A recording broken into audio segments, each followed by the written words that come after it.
And now for a very ridiculous report here coming in about Tylenol usage going through the roof and causing medical problems. Pregnant liberal women who despise President Donald Trump are continuing this new TikTok trend of taking Tylenol while pregnant.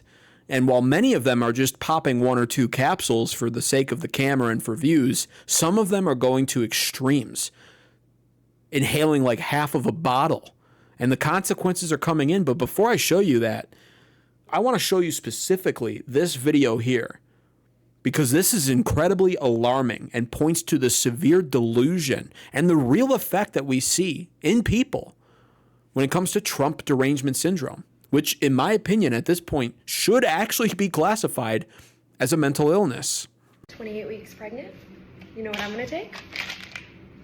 Some Tylenol, acetaminophen. It's going to work like a charm, and my baby won't have autism.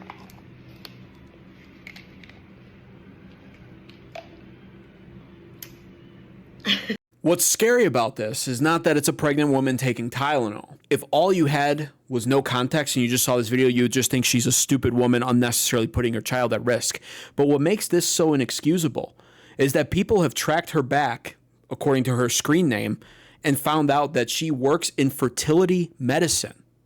She is a medical professional working in fertility, taking Tylenol while pregnant. And if you're one of those delusional people out there who still are saying, oh, well, RFK Jr. had a brain worm, he doesn't know what he's talking about, Trump doesn't know what he's talking about, Tylenol's perfectly fine to take while pregnant, please dislike this video and never come back, because you're an absolute moron. Tylenol themselves has stated, back in 2017, of course, they wouldn't state that now, but back in 2017, this was actually a tweet from them. We actually don't recommend using any of our products while pregnant. Thank you for taking the time to voice your concerns today. This was in response to somebody who had questions about taking Tylenol while pregnant back in 2017. They're, of course, not saying stuff like this right now, which is ridiculously irresponsible of them.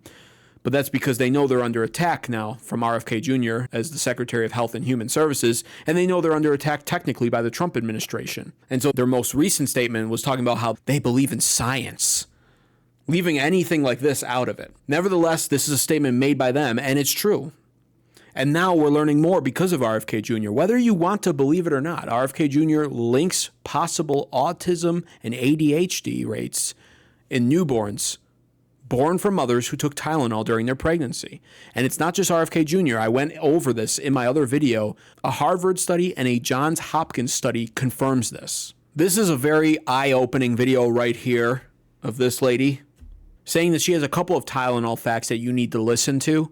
Take a listen to it. Counting Tylenol right now as a spite to Trump and RFK, I really highly urge you to do any lick of research, because if you did, you would know that Tylenol has been involved in billions and billions of dollars worth of lawsuits since just the 90s for fetal abnormality, liver failure, neurological deficits in the unborn child. Did you know that according to the National Institute of Health, over 50% of annual liver failures have a direct link to Tylenol? Did you also know that over 20% of liver transplants every single year have a direct link to Tylenol as well? No, probably not, because again, there are a lot of things your doctors do not tell you, and way too many lawsuits have been targeted at J&J for this very reason. Trump did not say, if you take Tylenol, you're gonna give your baby autism. He didn't say, stop taking Tylenol. He didn't say, we're taking Tylenol off the shelf. He said verbatim, you have the choice to take whatever you want, just do it with your doctor and be cautious. And that angers some of you so much that even with scientific evidence from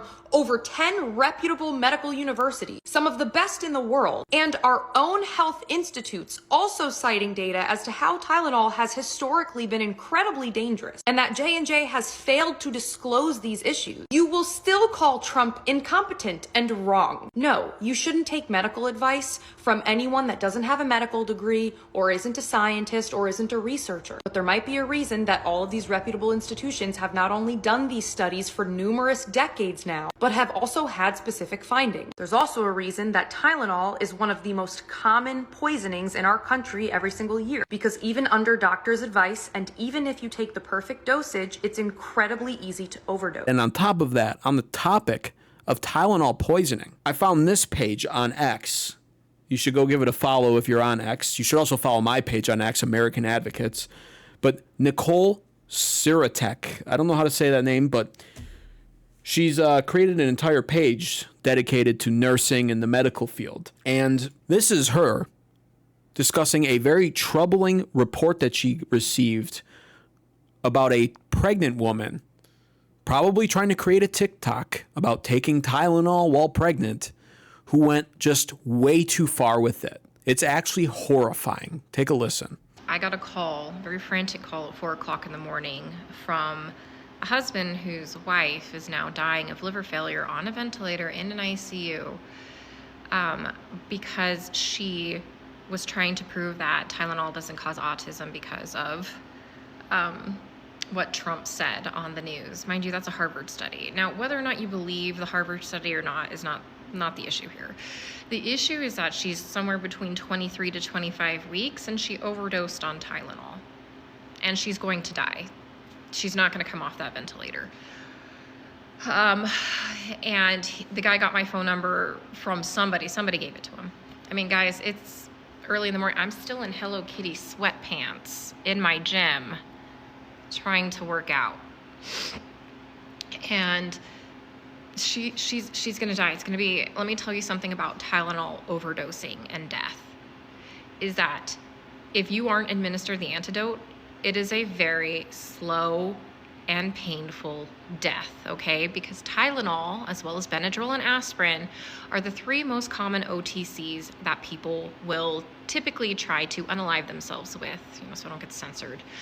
But now people are just taking massive amounts of Tylenol to prove Trump wrong. I mean, weren't these the same people who put Harvard and Fauci and the pillars of science on a pedestal? And now they refuse to believe it. Like, I don't believe it either.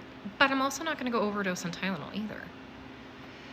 And it's just so sad because he has to make the choice of them going and trying to emergency deliver this baby. And the baby may not survive. The baby's going to spend a long time in the NICU. Hopefully the baby will survive. And remember, guys, preemies have complications even if they do survive. I didn't ask him if he had more children. So, I mean, let's say this woman they had more children. They lost their mother. Baby's not going to grow up with the mom. He lost his whole life if this baby dies too. This is the cost of having Trump derangement syndrome. And I've seen at least rumors of more reports like this coming in of people now suffering from Tylenol poisoning. Some of them likely won't survive. That woman, according to that story there, it seems like she's doomed. She literally said that she's not going to survive, this lady. They might be able to save the kid. She might have also cost her husband the life of his unborn child as well by trying to make a stupid TikTok to defy Trump and take Tylenol while pregnant. Let that sink in. This is how much liberals hate Trump. This is where hatred leads. They're so emotionally led. They're so fueled by hate that in some extreme cases like this, they're paying the ultimate price for it.